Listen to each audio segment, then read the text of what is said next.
Como que é o nome do professor mesmo? Ademir. Ademir. Mas é melhor a gente chamar ele de senhor, né? Tipo, o senhor, não sei o quê. Eu chamo de professor. É mais educado, né? Imagina falar, e você, cara, como é que você. Tipo, E aí, bro?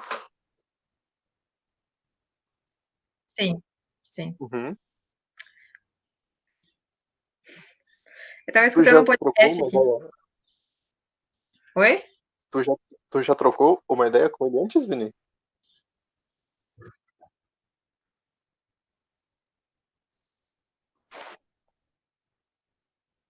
Uhum. Uhum. Sim. Ah, sim. Uhum. Ah, sim.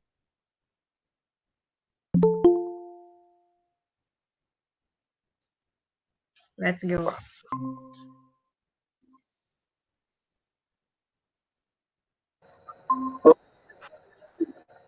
Olá, tudo bem?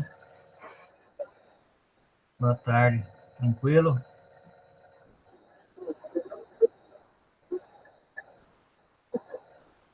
Legal. Quem que estão aí? Olá, eu sou a Maria Eduarda. Eduarda, prazer. Prazer, professor. Oi, professor. Sou o Carlos. Abre a câmera Prazer aí. em tê-lo aqui. Não É que eu tô conversa, no celular, professor, daí fica bem ruim. eu não vejo. É que eu estou pelo celular, professor, daí fica bem ruim a câmera. Tem problema, não? É? Ah, É. então tá bom. Dá de ver agora? Aí, ó, ficou ótima. Essa modalidade de fazer a aula antes a gente não tinha, agora tem. Quem mais? Oi, Laura. Oi, Oi, professor. tudo bem? Como é que Tudo tá? bem? É muito comum no ensino médio, a gente não consegue trabalhar porque os alunos não ligam a câmera nem o áudio.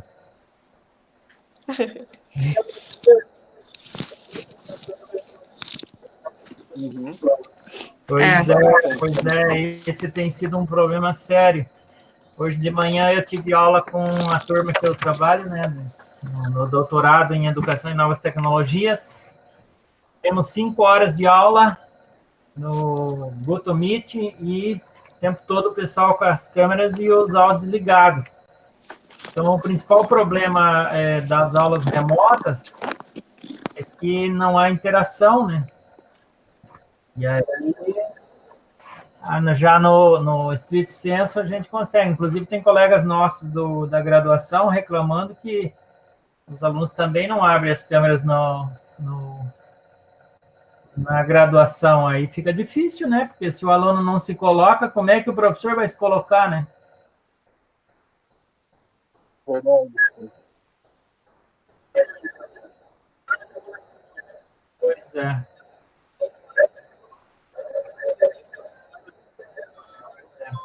Eles ficam Tem bem até. contentes quando abre assim a câmera. Tem uma campanha que eu ouvi falar lá na PUC, que é Não Deixe o Professor Sozinho, algo assim. Também já ouvi falar isso. Uhum. São alunos da PUC?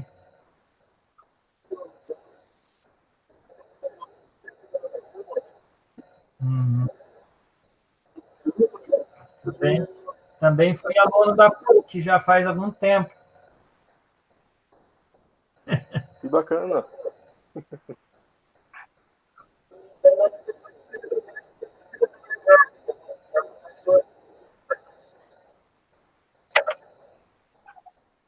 Não, pelo nome não.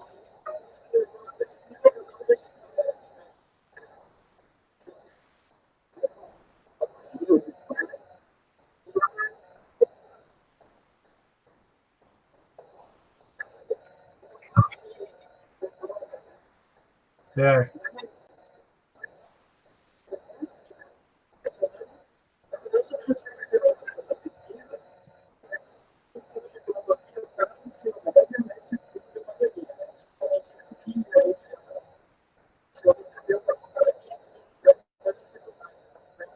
A primeira vocês mesmos já constataram, né?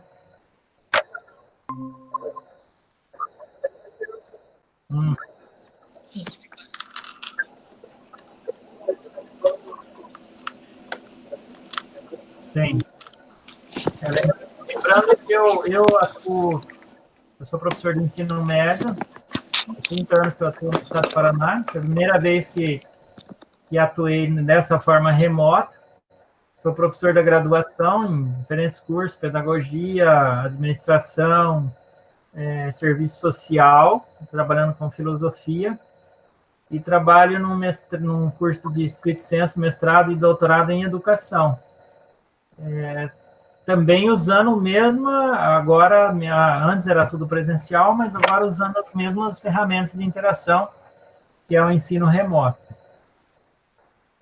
Você está gravando? Tá, ótimo, pode gravar, não tem problema.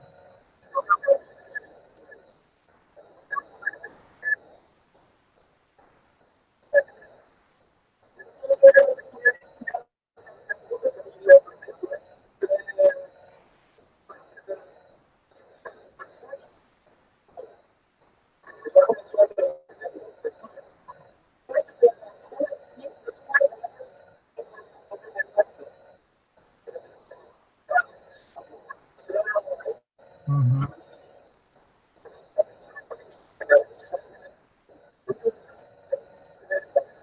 Certo.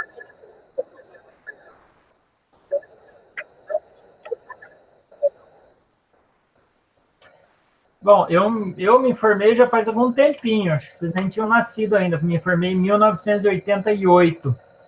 Comecei a estudar filosofia em 1985, quando vim para Curitiba. Eu era seminarista carmelita, por sinal, você também é. E fui carmelita, daí terminei a filosofia em 1988. Mas nesse período eu já trabalhava com educação popular, trabalhava com a pastoral de favelas em Curitiba, uma favela chamada Profeta Elias, uma comunidade que fica ali entre a Vila Lindóia e a Vila Fani. Perto aí. Então, depois, em 88, aí fui fazer teologia, fiquei um ano fazendo teologia em São Paulo e desisti da vida religiosa. E voltei para Curitiba. Em 1989, eu comecei a trabalhar num banco aqui, na área de... era bancário, né, um escriturário, e também comecei a dar aula de História e Geografia à noite, no Colégio Estadual Protásio de Carvalho, que fica na cidade industrial de Curitiba. Aí trabalhei até 1994 nesse banco e atuando também como professor. Em 1995, quando o 96 teve uma mudança na LDB, que foi introduzida a filosofia e a sociologia no ensino médio, não propriamente pela LDB, mas mais pelo esforço de educadores e tudo que queria a filosofia, eu comecei a atuar com o ensino de filosofia e sociologia no Colégio Estadual Hildegard de Sandal, que fica lá no SIC. Trabalhei lá por alguns anos, fui vice-diretor de escola, tive experiência em gestão escolar. Saí do banco, né, em 94, por opção minha, deixei de ser bancário e passei a atuar somente na educação. E continuei atuando até em 2002, eu fui trabalhar na Secretaria de Educação do Estado do Paraná, com a equipe de filosofia no ensino médio, por intermédio do meu futuro orientador naquela época, o professor Geraldo Balduino Horn, que é da UFPR, que me convidou. Ele tinha um bom contato lá na secretaria com a professora Valéria Arias, que hoje é colega minha do Colégio Estadual do Paraná, e fui atuar na equipe de filosofia da Secretaria de Educação, foi 2003 até 2010. Durante esse período, nós participamos aí pela luta e pelo retorno da volta da filosofia ao ensino médio. Participei de diversas audiências em Brasília, inclusive no Conselho Nacional de Educação, defendendo o ensino de filosofia. Nesse período, 2006, eu ingressei no mestrado em Educação na UFPR, terminei em 2008. Em 2009, entrei no doutorado também na UFPR, lá com orientação do professor Geraldo. Aí, saí da Secretaria de Educação, porque mudou o governo, já não era mais o governo Requião, era o governo Beto Richa. E voltei para a escola, né, fazendo naquele momento também o que tinha um programa de formação continuada naquele tempo, que era muito bom, que afastava o professor de sala de aula, fosse PDE, Plano de Desenvolvimento Educacional. Aí eu aliei o PDE e o meu doutorado. Em 2012, 2013, comecei a trabalhar como professor de filosofia lá no Colégio da Polícia Militar do Paraná, oportunidade na qual nos conhecemos lá, você foi meu aluno, não sei se no terceiro ano, no segundo e no terceiro, no primeiro e no terceiro, não sei quanto tempo, mas lembro das nossas aulas, né? Eu tenho gravado aqui alguns trabalhos que vocês faziam lá, eu trabalhava com vídeos, produção de vídeos em filosofia, e trabalhei lá até 2018, quando percebi que não poderia mais contribuir com aquele espaço, e retornei ao Colégio Estadual do Paraná, com minha lotação.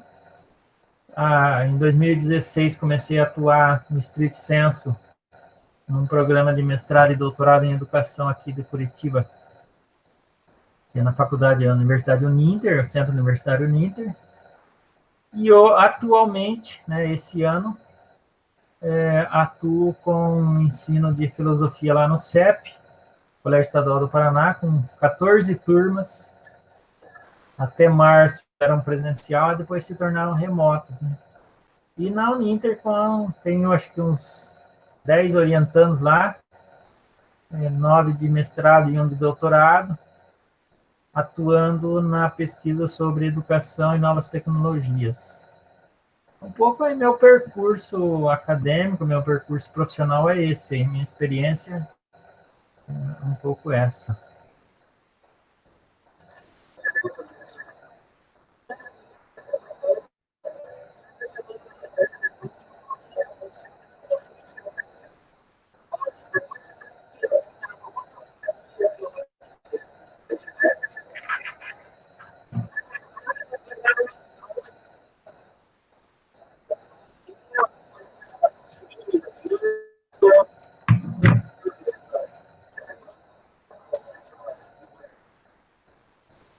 Olha, em 96, 95, 96, 97, antes da promulgação da lei, nós tínhamos muita expectativa de que entrasse a filosofia no ensino médio como disciplina obrigatória.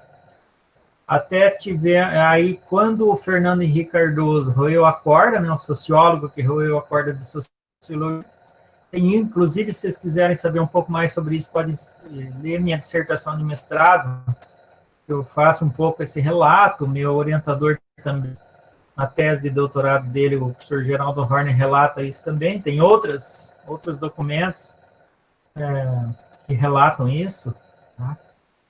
Havia em 96, 97, uma expectativa de que a filosofia se tornasse obrigatória, mas na LDB inicial entrou como disciplina optativa. Como optativa, muitas escolas, dependendo da influência dos professores de filosofia e atuação, a gente conseguia, junto às direções de escolas, garantir que se tornasse disciplina, né, do currículo, com 1 hora aula apenas. Tá? A gente não conseguia mais do que isso. Em 1998, teve um deputado federal do Paraná, conhecido como Padre Roque Zimmermann, que era professor, inclusive professor de filosofia lá no Rio Grande do Sul, e ele propôs um projeto de lei, não sei se já ouviram falar, né, para tornar a filosofia e sociologia obrigatória no ensino médio. O projeto, pasmem vocês, foi aprovado, mas posteriormente foi vetado pelo presidente Fernando Henrique Cardoso. De modo que continuou da mesma forma a filosofia como disciplina facultativa. A gente conseguiu, quando aqui no estado do Paraná, quando o governo Roberto Requião se elegeu lá em 2003, por uma questão mais de militância, uma tendência da política do governo e tal, nós, inclusive foi nesse período que eu fui trabalhar na Secretaria de Educação, sob convite do meu futuro orientando naquela época, professor Geraldo, nós conseguimos em 2004, 2005, tornar a filosofia disciplina obrigatória no ensino médio no estado do Paraná, filosofia e sociologia, com 2 aulas semanais, o que foi algo bastante inédito. Posteriormente, se não me engano, em 2006, o deputado estadual naquela época, Ângelo Vagnoni, pleiteou um projeto de lei estadual, tornando também a filosofia e a sociologia disciplinas obrigatórias. A lei foi aprovada na época e, então, a partir de 2006, ao menos nas escolas estaduais, nós tínhamos 2 aulas na maioria das escolas. Não digo 100%, porque depois nós acabamos descobrindo que tinha escolas que não ofertavam e tal. E somente em 2008, depois que nós tivemos uma ação junto ao Conselho Nacional de Educação, para fazer uma alteração no parecer nacional do ensino médio, que tornava filosofia e sociologia disciplinas obrigatórias. Mesmo assim, muitos estados não acatavam. E aí, acho que em 2008, por intermédio de um projeto de lei, tá? Aprovado no Legislativo Federal, pasmem vocês, quem nos ajudou a defender naquele tempo foi o senador Flávio Arnes, inclusive o senador Álvaro Dias. Você vê as contradições da história, né? O senador Álvaro Dias foi também a favor do projeto e foi sancionado não pelo presidente Lula, porque estava fora do país naquela semana, mas foi sancionado pelo vice-presidente da República naquele momento, que era o José Alencar. E após aquele período, então, a filosofia e a sociologia se tornou disciplina obrigatória. Somente no estado do Paraná, tá? Aqui nós tínhamos 2 aulas semanais. Em outros estados, a maioria não tinha essa quantidade de aulas. Por que nós entendíamos que 2 aulas semanais? Porque não há como fazer um bom trabalho pedagógico com um mínimo de 1 aula semanal, que é de 50 minutos, e às vezes se reduz a 40, até 30, né? Dependendo, até o tempo de você entrar numa sala de aula, organizar os alunos e tudo. Então, até hoje ainda nós temos aqui, né? Até esse ano. Até esse ano ainda vale essa legislação, porque o atual governo ainda não conseguiu implementar a nova reforma do ensino médio. Que a nova reforma do ensino médio torna novamente facultativa, tá, as disciplinas e transforma a filosofia e sociologia em práticas.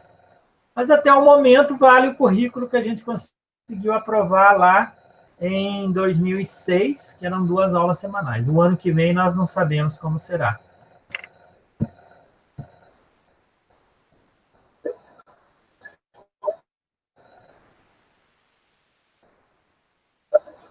Posso então, Vini?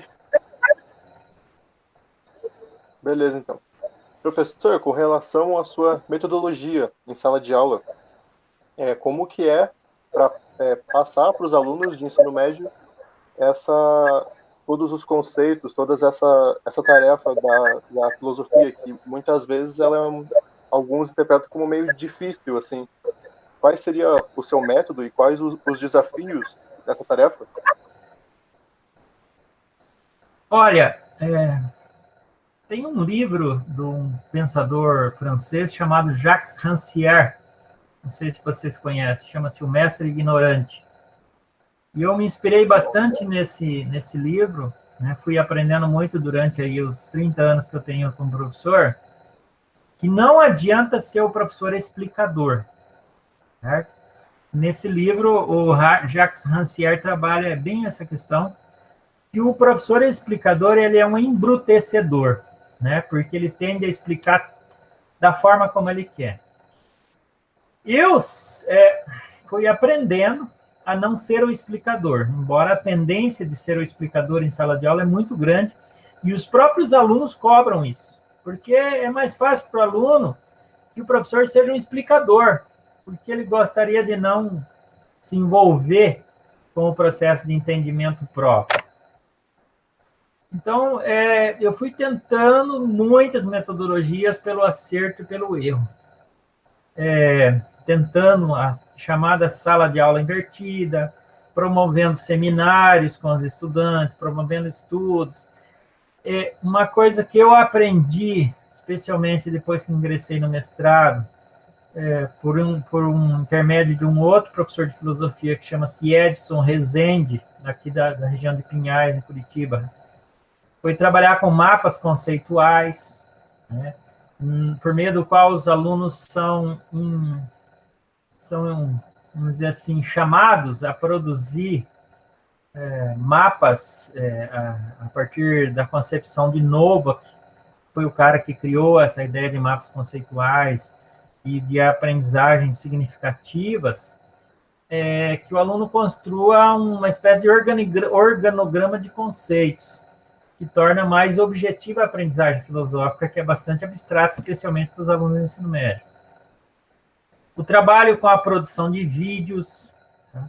Se você procurar no YouTube lá, por exemplo, Filosofia CPM, vocês vão encontrar diversos vídeos que os colegas, né, que os alunos do colégio, durante o tempo que eu trabalhei lá, produziram.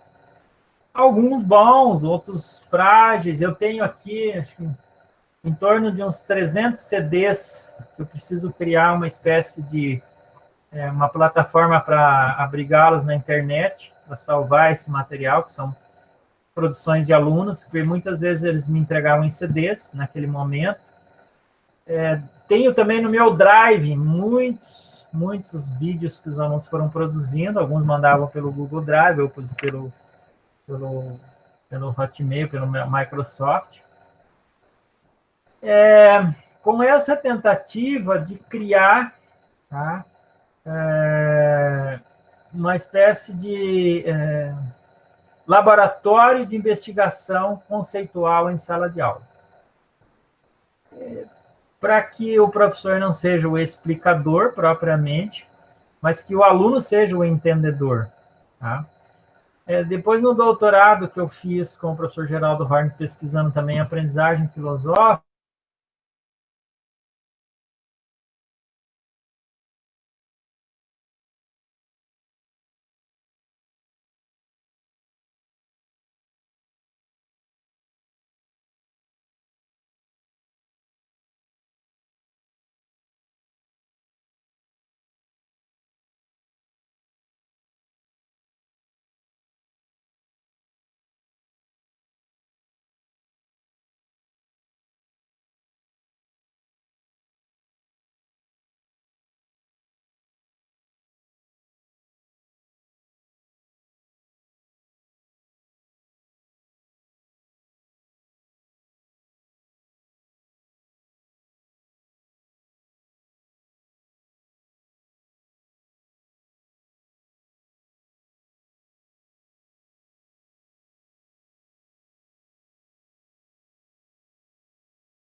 consegui fazer um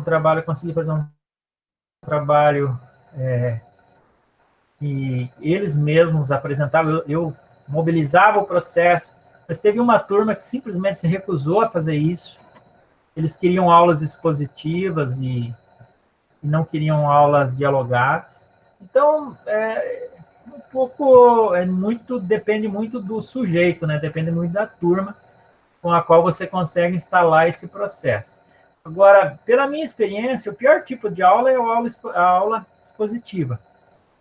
Você se torna um professor explicador, como diz o Jacques Rancière, um embrutecedor, né? Perfeito, professor. Todos esses métodos que o professor falou que não tem uma receita pronta, o professor acha que isso desperta um interesse a mais? Eu lembro, por experiência própria, no meu terceiro ano, tinha a metade da turma que gostava dessas aulas e a outra metade que não gostava. Então, o professor sempre tinha que insistir um pouco mais, tinha aulas que era mais cativante, tinha aulas que era mais passiva, assim. Então, todos esses métodos são para fisgar a vontade do aluno?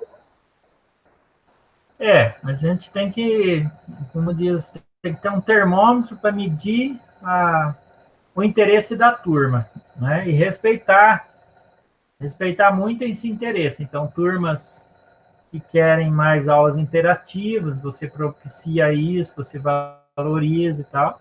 Tem turmas que querem aulas mais expositivas. Às vezes, os alunos acham que, como a gente quer fazer aulas mais interativas, que a gente não tem capacidade para dar aulas expositivas. Eu acho que é aí, nesse momento, que o professor mostra também a sua capacidade técnica, né, de conhecimento, para mostrar que ele pode fazer as duas coisas, ou até mais. E mostrar que o mais produtivo é que os alunos investiguem, se tornem pesquisadores, e não apenas ouvintes. Embora, né, inclusive no ensino superior, isso é muito presente, né? Uhum. Eu trabalho também com filosofia no ensino superior, e muitos alunos querem aulas expositivas, porque não querem muito compromisso também com a investigação. A aula com a investigação dá mais trabalho, né? Ela é mais exigente para o aluno e para o professor também, porque para fazer uma boa aula com processo de pesquisa, ensino pela pesquisa, como o professor Pedro Demo defende, não é você simplesmente jogar as atividades para os alunos, mas é você mediar o processo. Só que nem sempre isso é tão compreendido assim, né? Certo. Perfeito, professor. A terceira pergunta seria com relação ao material didático. O senhor costuma usar livro didático ou algum outro tipo de material, como apostila ou até algum material online mesmo? Olha, eu já usei todo tipo de material. Desde que comecei a dar aula de filosofia, que nós não tínhamos livro didático, né? O livro didático para filosofia é algo bem recente, começou em 2009, 2010. Nós tínhamos livros comerciais, didáticos, mas comerciais, que os alunos não podiam comprar. Então, a minha prática foi sempre de reprodução de textos, né? Fragmentos de textos filosóficos, Xerox era uma prática muito comum. Inclusive, muitas aulas, eu bancava os textos, né? Bancava o Xerox, porque muitos alunos não tinham dinheiro, ou às vezes também ficava difícil ficar cobrando. Então, eu tinha uma logística de desenvolver o meu próprio material didático. Naquele momento que você não tinha ainda internet, como tem hoje, você não... né? Estamos falando isso há 20 anos, né, atrás, era bem mais difícil. Quando surgiu o livro didático, surgiu o livro didático do Plano Nacional do Livro Didático, eu passei a usar, assim, o livro didático como uma mediação, não a única, tá? O livro didático não pode, ele é importante, até porque o aluno tem o livro didático, mas ele não pode ser a única estratégia, né, o único material. Depois, com a disseminação aí de aplicativos na internet, tudo, tem um aplicativo que eu usei muito, não sei se já cheguei a usar com vocês na turma de vocês, Vinícius, que era o Sway, né? Que é um aplicativo da Microsoft, uma espécie de PowerPoint interativo que o professor consegue, não sei se vocês conhecem esse aplicativo, mas ele é bem interessante porque você consegue produzir um material e simplesmente disponibiliza um link para o aluno, ele acessa no celular, você consegue colocar vídeo, você consegue colocar texto, né? Você consegue colocar áudio. E, recentemente, claro, mais com as plataformas interativas, isso melhorou muito. Mas já foi muito difícil. Tivemos momentos, assim, que eu tinha que tirar dinheiro do bolso para imprimir os textos para trabalhar em sala de aula. Né? Hoje nós estamos, se você for olhar em termos de materiais didáticos, estamos no paraíso. Porque além de existir muitos livros didáticos disponíveis gratuitamente, né? Nós temos, por exemplo, aqui no Paraná, o livro didático público de filosofia, que vocês encontram, inclusive, na internet, que eu participei, fui organizador da produção e participei da produção, pelo menos, de 3 capítulos, que foi um material pensado especificamente para os estudantes do ensino médio aqui do Estado, dentro do currículo que nós tínhamos. Então, assim, hoje material, tem muito material, inclusive vídeos, né? Videoaulas no YouTube. Agora, no momento da pandemia, a Secretaria de Educação tem gravado algumas aulas, algumas boas, outras muito ruins, então eu aproveito as boas e às vezes gravo algumas aulas para os alunos, às vezes busco no próprio YouTube outras aulas. São como é que eu posso dizer, mediações. São alguns materiais, elas não são os únicos materiais. Eu acho que o grande referencial da filosofia são os textos filosóficos, não todos os textos, ao menos alguns fragmentos, alguns textos que a gente consegue usar para trabalhar com os alunos de filosofia no ensino médio. Certinho, professor, muito obrigado. Agora eu passo para a Maria concluir. Obrigado.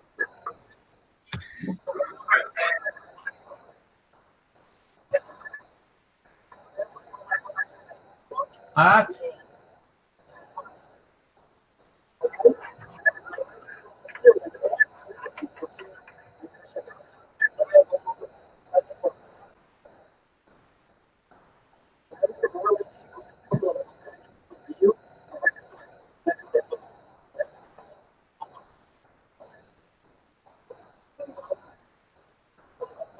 O Edmodo eu usei, né? Essa plataforma existe até hoje ainda. Eu usei, acho que durante 2 ou 3 anos lá no colégio. A dificuldade do Edmodo é que o aluno tem que fazer um cadastro, ele tem que ter uma senha, né? E ele tem que estar sempre logando e tal. E, como vocês sabem, aluno do ensino médio, ele acessa muito bem o Facebook e outras coisas, mas quando se trata de acessar uma plataforma, alguns vão sempre dizer, não lembrei a senha, então eu tinha que estar sempre lá resgatando senha de alunos e tal. Mas o Edmodo foi a minha primeira experiência assim, com plataforma online naquela época. Eu acho que funcionava razoavelmente bem, tá? Substituiria, até hoje tem ainda o Edmodo, eu não usei mais, não sei como é que está. Hoje eu estou usando o Google Classroom por conta do convênio que a Secretaria de Educação fez, e os alunos já são cadastrados lá automaticamente. Mas tem outras, né? Tem o Canvas, tem outras plataformas que antes já não tinha, mas que hoje usei, eu já falei para vocês, o Sway você pode usar como uma plataforma também, inclusive para os alunos editarem textos e tudo, né? Sim, maneiro, professor. Agora a Maria, acho que pode responder, perguntar. Professor, a gente ficou em dúvida em relação se o ensino de filosofia, você teve alguma dificuldade no EAD, você viu alguma mudança? Como você vê o ensino de filosofia pós-pandemia? Olha, durante a pandemia, o que nós tivemos? Primeiro que o governo do estado não fez nenhum diálogo com os professores para saber como que eles gostariam de trabalhar durante a pandemia, né? Pra você ter ideia, eu trabalho num colégio razoavelmente com profissionais bem formados, que é o Colégio Estadual do Paraná. Muitos têm mestrado e doutorado, muitos trabalham no ensino superior, muitos trabalham, inclusive, com educação à distância. Então, vamos dizer assim, um grupo de profissionais, para usar um conceito do Pierre Bourdieu, né, com um grande capital cultural, que poderia, sim, ter feito, proposto experiências próprias, inclusive, você acabou de citar o Edmodo, né, com outras plataformas, com outros recursos, mas nós não fomos consultados. Simplesmente nos enfiaram goela abaixo o Google Class, né? As aulas gravadas pelo governo, e a gente entendeu, eu pelo menos entendi que se eu não usasse aquele sistema, eu poderia ser, de alguma forma, excluído do sistema ou punido. Né? Mas, aos poucos, eu vejo que nós, profissionais da educação, também fomos nos adaptando. Para você ter ideia, do início do ano até agora, do início lá da pandemia até agora, eles postaram cerca de 50 aulas de filosofia, de 40 minutos cada uma, o que é muita coisa, especialmente para um aluno de ensino médio. No primeiro ano, a gente trabalha com teoria do conhecimento. O que eles fizeram foi praticamente uma história da filosofia, né? Coisa que a gente também não faz no ensino médio. No segundo ano, a gente trabalha com ética e política. Até o momento, terceiro trimestre, que nós estamos começando agora, trabalharam só com ética, né? Agora que estamos trabalhando com política. Depois que eu comecei a perceber isso no segundo trimestre, o que eu comecei a fazer? Ao invés de postar as aulas que eles mandavam, eu postava grupos, blocos, né, de conteúdos para que os alunos pesquisassem, inclusive nas aulas da própria Secretaria de Educação, mas ao invés de postar atividades por aulas, eu postava por temas, por blocos de aulas. O que nós temos? Né? Esses dias eu assisti um vídeo do professor Mário Celso Cortella sobre a recusa dos professores do Instituto Federal lá do Rio de Janeiro, que é o Pedro II, né, o colégio tradicional Colégio Pedro II, se recusaram a fazer aulas remotas por entender que a aula, né, especialmente na educação básica, era um processo de interação, e que não havia interação.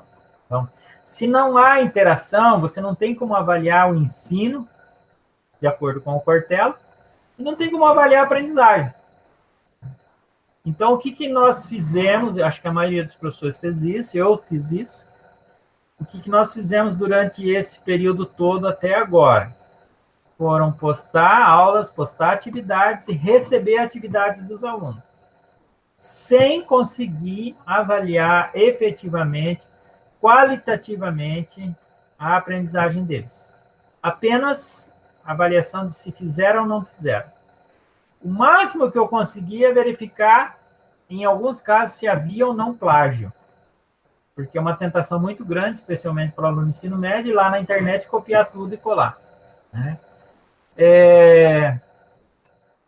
O sucesso, né, sucesso entre aspas, desse processo, foi que eu acho que em torno de 98%, 99% dos alunos fizeram, sim, atividades, postaram, até porque as pedagogas, né, que fazem, junto com os professores do processo de mediação do trabalho pedagógico, foram bastante atuantes e eficientes na mediação do professor, o aluno e a família, né? Então, quando eu sempre mantive muito contato com as minhas pedagogas lá, que tinham 3 pedagogos que me auxiliam, né? Então, quando tinha dificuldade de alunos que não estavam participando, ou elas mesmas já antecipavam situações de aluno com problemas psicológicos, problemas de saúde, problemas familiares, o próprio caso de Covid nas famílias, muitos alunos com necessidades educacionais especiais, que não conseguiam fazer atividades, diversos tipos de transtornos, etc. E esses alunos, especialmente esses alunos, tiveram muita dificuldade. Além também da desigualdade que nós temos no acesso à internet, né? No acesso à banda larga, no acesso à internet. Muitas famílias que têm apenas um celular, têm apenas um computador e tem 3, 4 filhos, e às vezes os próprios pais também precisam trabalhar usando aquele computador. Então, teve que ser um processo de muita paciência. Tá? Efetivamente, nós, se é hoje, você consegue avaliar a aprendizagem dos seus alunos? Dizendo, nesse momento, não. Eu consigo avaliar se eles estão participando, enviando atividades ou não. Se aprenderam ou não filosofia, talvez esse será um processo que nós vamos ter que analisar posteriormente.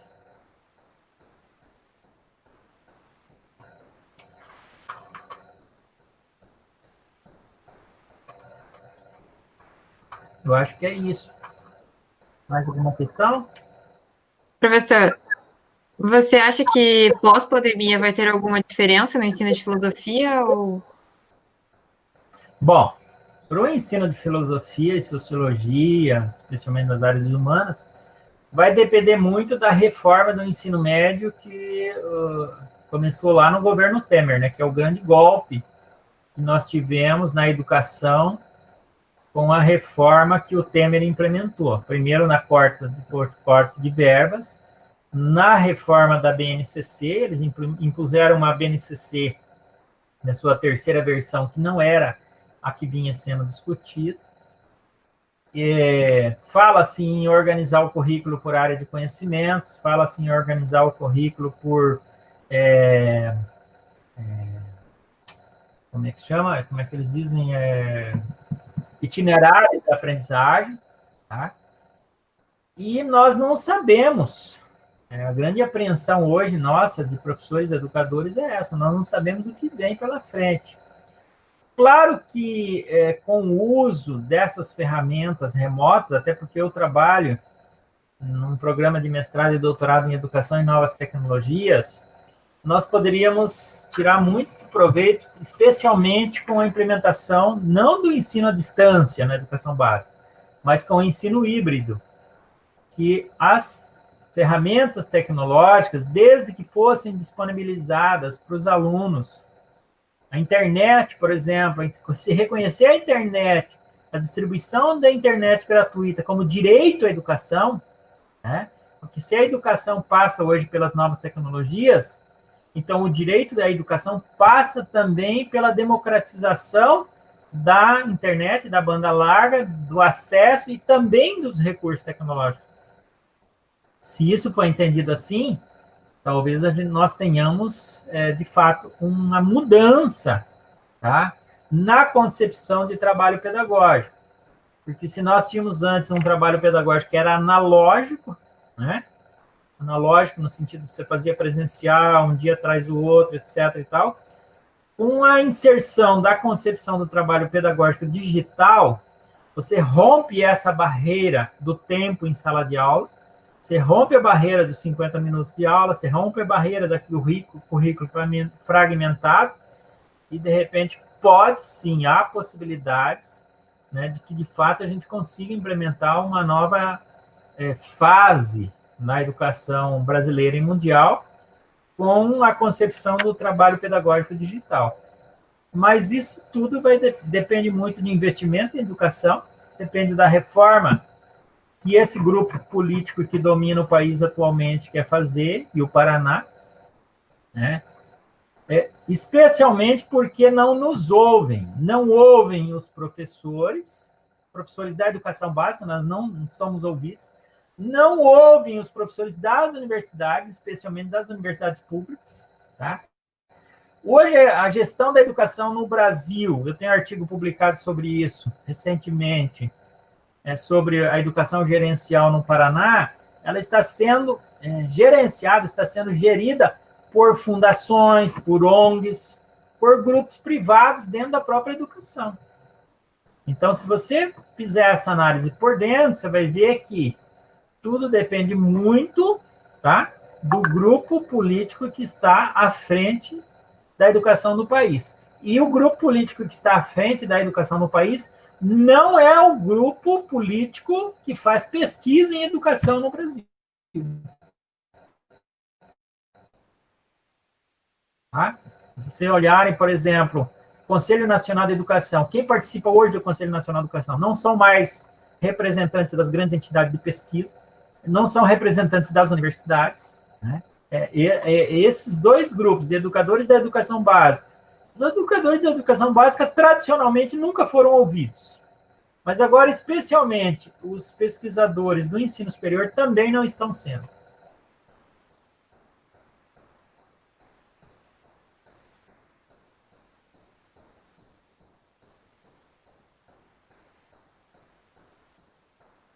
Acho que é isso. Eram essas as perguntas, né? Tá bom, espero ter ajudado. Muito obrigada, professor.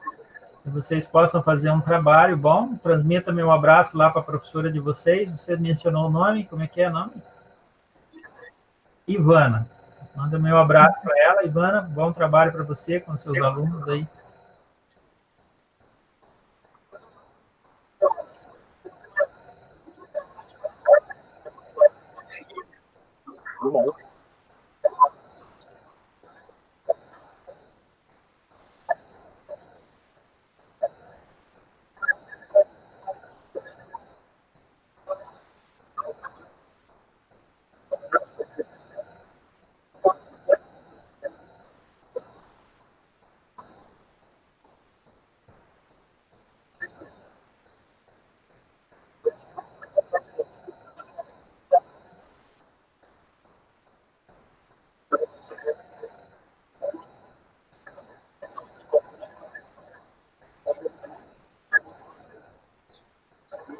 Olha, Muito obrigada, professor. Feliz em revê-lo, Vinícius. Lembrar das nossas aulas, né?